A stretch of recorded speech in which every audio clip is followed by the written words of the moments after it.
And the U.S. territory of Guam is actually bracing for the wrath of Super Typhoon Mawar, as the impacts are already being felt. The president approving emergency declaration on Monday evening, and evacuation orders are also already issued for those coastal communities, as authorities there are urging residents to seek high ground and even shelter in place on the island. The powerful storm is expected to make a direct hit with winds equivalent in strength of a Category 4 hurricane.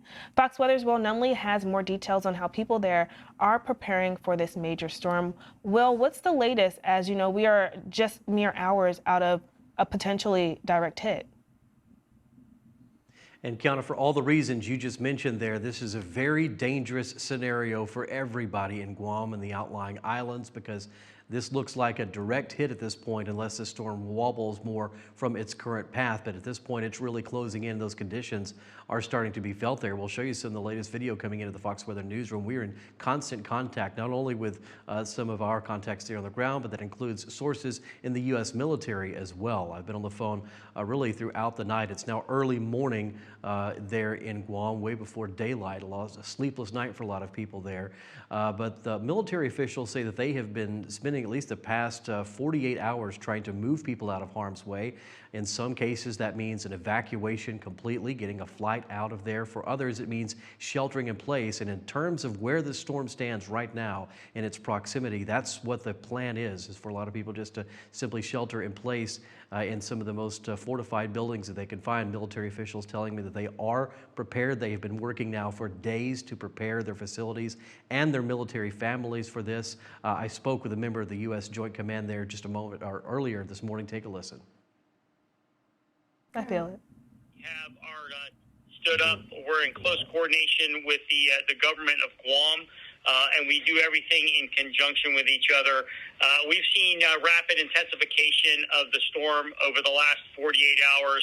We're watching the track closely, also doing storm shutters, sandbags, these sort of things to prepare for the wind and any flooding that might happen.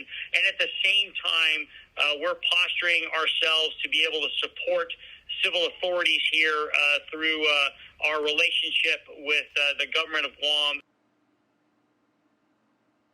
And it's still going to be several hours until they have daylight there, but that daylight, Kiana, is going to bring tropical storm, hurricane storm, typhoon strength conditions there. And if we were talking about this again stateside, we'd be talking about a Category 4 storm, an incredible amount of power on display.